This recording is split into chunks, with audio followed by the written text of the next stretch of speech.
नाज़रीन, मारूफ वकील मियाँ बिलाल साहब आजकल FIA की हिरासत में हैं।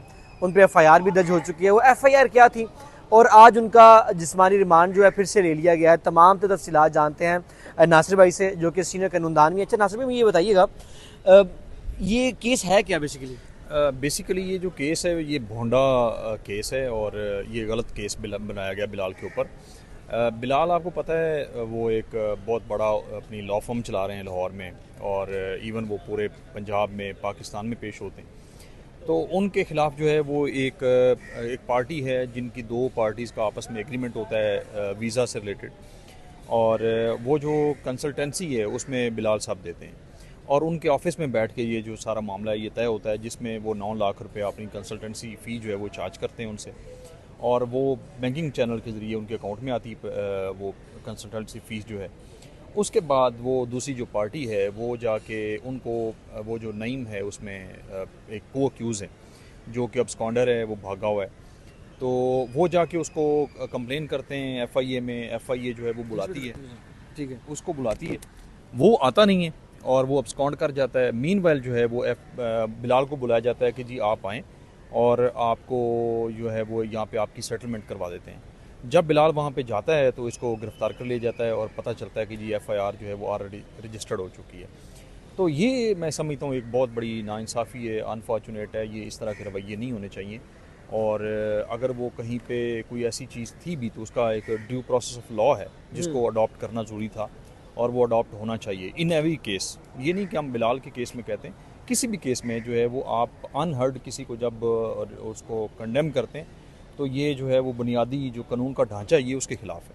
अच्छा अमीज़ चौहान साहब, ये भी बताइएगा, उनका 5 रोज़ जिस्मानी रिमांड मंजूर किया गया था, क्या निकाला है 5 रोज़ जिस्मानी रिमांड में, या फिर 2 दिन का हो गया है? बिल्कुल भी कुछ नहीं निकाला, बल्कि हमने तो पहले दिन ही इस्तदा की थी कि अगर हम, क्योंकि बिलाल एक प्रोफेशनल वकील है, तो हम तो किसी भी ऐसी चीज़ में जाना नहीं चाहते। हम ये चाहते हैं कि अगर चीज़ कोई ऐसी हो भी तो वो 9 लाख रुपए, हमने तो कोर्ट को भी कहा था कि हम रिफ़ंड करने के लिए तैयार ठीक हैं, है। और आज भी हमारे आर्गूमेंट यही थे कि हम जो है वो 9 लाख रुपया कोर्ट के जो है वो तहवील में देने के लिए तैयार हैं, क्योंकि हम नहीं चाहते कि हम अगर कोई बंदा, अगर किसी का काम नहीं हुआ, मैंने पहले भी ये बात की, कोर्ट में भी हम ये बात कर रहे हैं कि अगर किसी का काम नहीं हुआ और वो हमारी जो ऑफिस उसमें यूज़ हुआ है, तो मैं ये समझता हूँ एक तो ये बड़ी अनफॉर्चुनेट ये बात है कि अगर इस तरह की FIRs होने लग जाएँ तो मेरा ख्याल है कि पाकिस्तान के सारे वकील जो हैं वो जेलों में हों। जेलों में हो। हाँ, क्योंकि हमारे ऑफिस में लोग आते हैं, इस तरह की चीज़ें होती हैं, डीलिंग होती हैं, हम जो है वो सर्विसेज, हमारे पास प्रोडक्ट क्या है? हमारे पास प्रोडक्ट ही ये है कि हम लोगों को ब्रिज करते हैं, हम मिलाते हैं लोगों को, और लोगों के जो है वो किसी का भला हो जाता है, किसी की, हम तो बेहतरी के लिए और एक्सेस टू जस्टिस की तरफ हम लेके जाते हैं, हम इसके लिए काम करते हैं। तो मैं समझता हूँ ये गलत FIR है। इसको जो है वो अकाम बाला से मेरी रिक्वेस्ट भी है कि इसको मेरिट के ऊपर देखना चाहिए, और मुझे यकीन भी है कि अच्छा इंशाल्लाह। नासिर भाई, मुझे ये बताइएगा आज केस में क्या हुआ है, क्योंकि आज उनको पेश किया गया है जुडिशल मजिस्ट्रेट नेम वोटर साहब की अदालत में। आज अदालत में क्या हुआ? आज FIA ने जो है वो रिक्वेस्ट की थी कि हमें 2 दिन का रिमांड और चाहिए, तो उनकी रिक्वेस्ट के ऊपर 2 दिन का और रिमांड दिया गया है। हमने उसको अपोज किया था, लेकिन उन्होंने कहा कि नहीं हमें चाहिए जी, हमने कुछ चीज़ें रिकवर करनी है।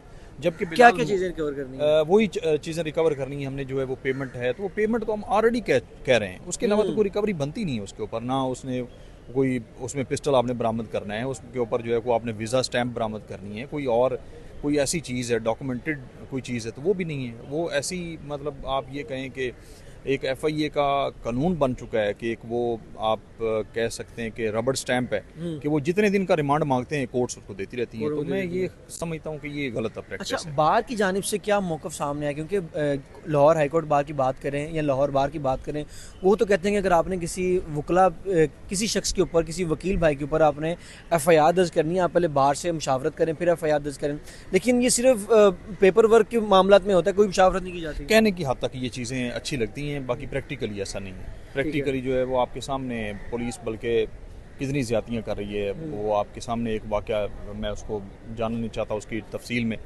वो हुआ, वो गलत हुआ।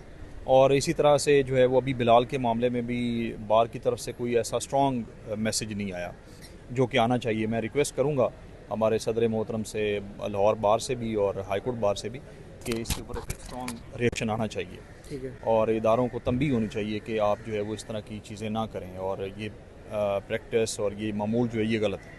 ठीक है। अच्छा ये बताइएगा कि अभी तक किसी की जानिब से कोई मैसेज जो है वो नहीं आएगा मियाँ बिलाल साहब की जानिब से? मियाँ बिलाल साहब जो हैं वो लाहौर बार के भी मेंबर हैं, लाहौर हाई कोर्ट बार के भी मेंबर हैं, सपोर्ट भी करते नज़र आते हैं इलेक्शन के ऊपर। तो ये क्या मामला था, क्यों नहीं मतलब कि कोई ऐसा कोई प्रेस रिलीज भी सामने आई?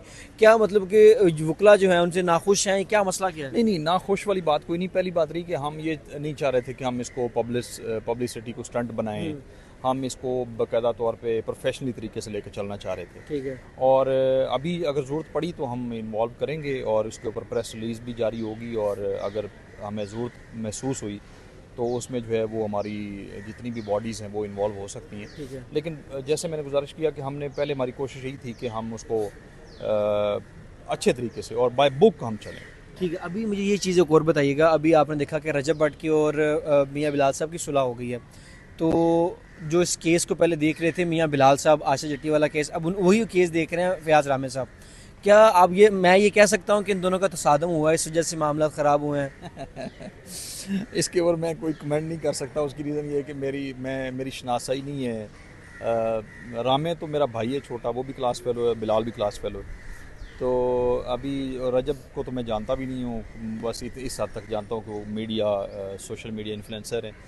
बाकी ये है कि उसके बारे में एक वो लाइटर नोट पे मैं बात कर देता हूँ कि वो इतना बदनसीब है कि वो जिसके साथ वो हाथ मिलाता है वो उसको कुछ ना कुछ हो जाता है। ठीक है। बल्कि वो किसी सोशल मीडिया सारफ ने लिखा हुआ था कि ये इंग्लैंड गया और इसने जाके वहाँ पे जिस जहाज़ पे सफ़र किया, अच्छा।